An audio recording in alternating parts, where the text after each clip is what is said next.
we're going to take a look at this.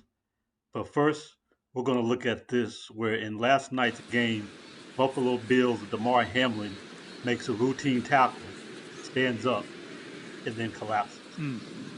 That's This is something that we have not seen before quite in this manner, where such a basic and routine tackle would lead to such a devastating medical situation where he just completely just flops to the ground. There's been much speculation about what the cause of this injury might be, and we're not going to get much into that. Though I did want to show you quickly this guy, and I saw another medical doctor on the line last night. I couldn't find him again, but here's one that says he's a licensed doctor, Dr. Mike Hansen, and he, as well as the other one I saw, mentions a condition called let's see, comato Codosis. I'm mispronouncing that. Let's try again. It's Commotio cordis. And here it is on your screen. And it is described basically as a loss of all electrical activity to the heart from an impact to the wall cavity of the chest. So here it is described here. Um, Impact to the lower mid chest wall, and it usually happens with in sports with projectiles like baseball, hockey, and lacrosse getting struck with those items. In this case, it seems to have happened in Hamlin's case, just even from a shoulder just happening to impact the direct correct place. Well, after the game, of course, everyone wondered should the game go on. Most people were quickly of the opinion that the game could not go on, and that wasn't even an option. On the other hand, we of course had our good friend Skip Bayless. Initially, he responded in a decent manner. Right, his first couple of tweets were not exactly sure what happened to Damar Hamlin. Players on both teams are shaken. Ambulance out on the field, CPR administered. Can't remember play being stopped for this length of time. Just said a prayer for him and his family. That's good. Second tweet. I've seen so many horrific injuries suffered on the football field, yet never have I seen a reaction like this.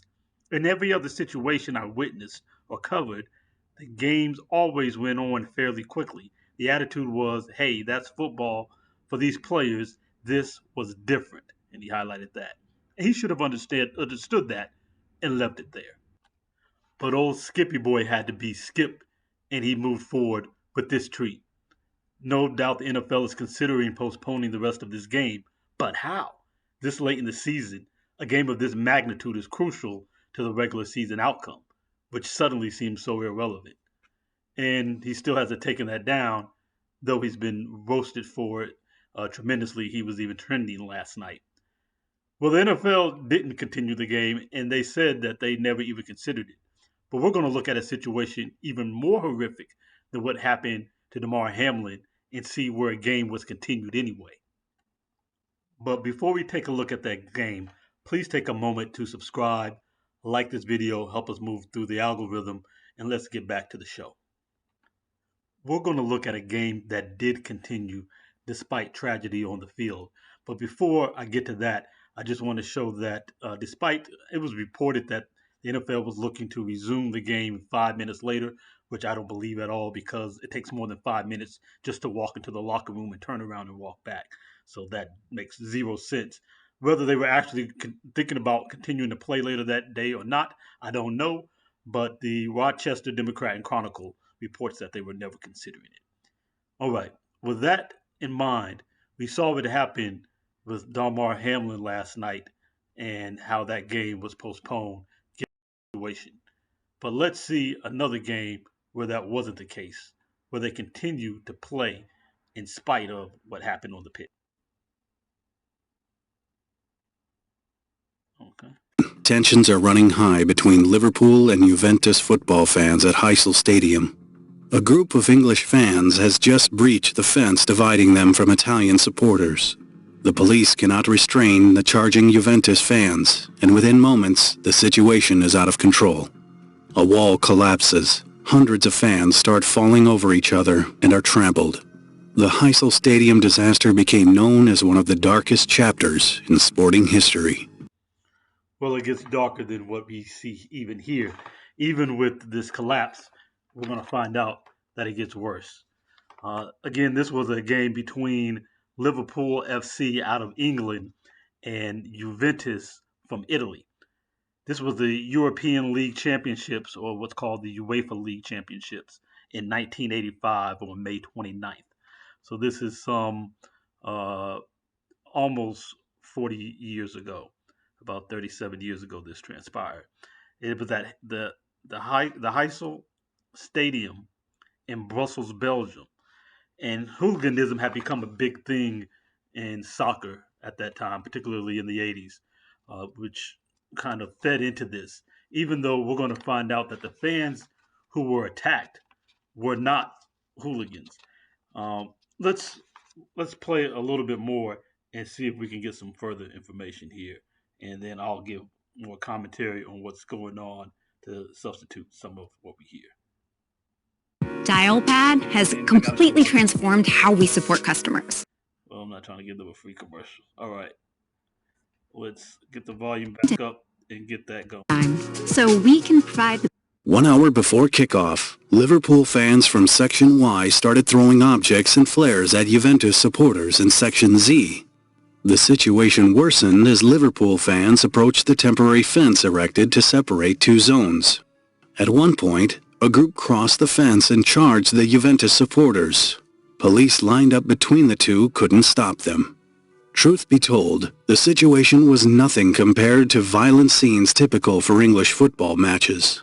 The difference here is the English football fans were the young adult male hooligans who brawled in the street, and the Juventus fans who were being attacked, who were in that section Z that they showed in that diagram, were just old. It was a bunch of old women, old men and women, and in some cases children, and they were just overwhelmed by this basically gang of Liverpool thugs rushing at people who were clearly weaker than them and couldn't fight them back. I mean, as they said, these were local families' tickets. These were not the football clubs that gathered in pubs of young men who then went out and beat on each other.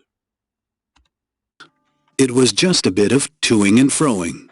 Still, the reputation of English fans frightened the Juventus supporters, who began to withdraw down the stands in panic. A crowd of a couple of hundred spectators huddled at lower stands, pushing each other toward the 90 centimeters tall perimeter wall.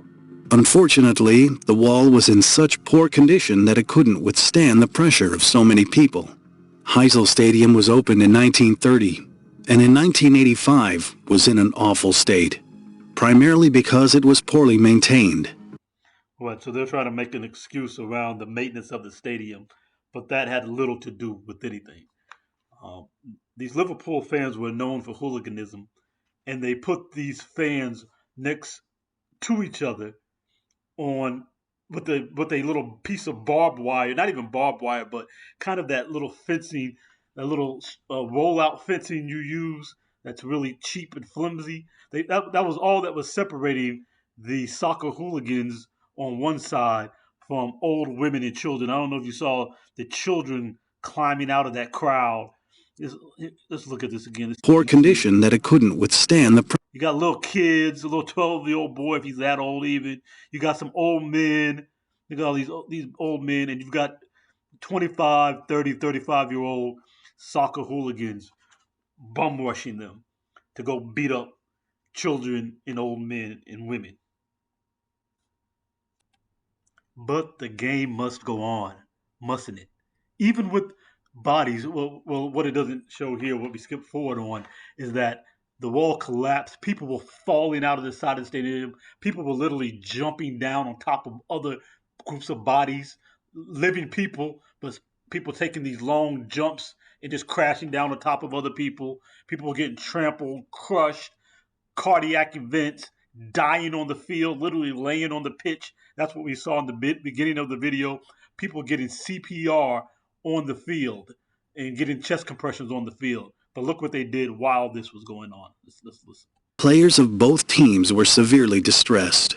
No one felt like playing, even with the title of European champion at stake. But, quite surprisingly, match organizers decided to go ahead. They believed that if the match were cancelled or postponed, it would have caused discontent among the fans. I don't believe for a second that the players were so distraught and just had no desire to play. They played. They played anyway. If you didn't have a desire to play, you wouldn't have. Uh, we'll listen to a little more. Resulting in riots in the stadium and the streets of Brussels. The match began with more than 90 minutes of delay in a surreal atmosphere. Players were running across the pitch, while on one side of the stadium, the police struggled to hold the Juventus fans within their stand, and on the other end, medics were still treating the injured. It took a long time to clear the ground from the fallen bodies, during which many victims died from suffocation. In the end, 39 people lost their lives, 32 of them Italian, including the youngest victim, an 11-year-old boy. That's who the soccer hooligans attacked. And they continued to play this game anyway. The first crime here was the Liverpool fans attacking old women and children and old men who couldn't defend themselves against hooligan soccer clubs. The second crime were these players and coaches playing this game on top of these dead bodies. Last night we saw the right thing done, even after Damar Hamlin was removed from the field. That game could not go on, and that was the correct thing to do. Forget a football season, forget playoff implications, forget anything else. Unfortunately, in 1985 at the Heysel Stadium, the absolute wrong thing was done. They played a soccer match, literally on top of dying bodies on their pitch. This is absurd. But we can at least take some solace in seeing that humanity seems to have grown in the last few decades to know better. I mean, the police could hold the Juventus fans on the other side of the pitch back from retaliation, but they couldn't control them coming across in the first the Liverpool fans coming across in the first place, or they were so scared that they would riot and they couldn't control that, even though they were holding the fans back from retaliation as it was. That is absurd, and there's no excuse for this. But we're glad to see that in later years things have been done much better. Let's keep in prayer for Damar Hamlin, Yobachi 2007. I'm out with this one. Again, hit me with a like and a subscribe to this video, and come back and see us again sometime soon. Peace. I'm out.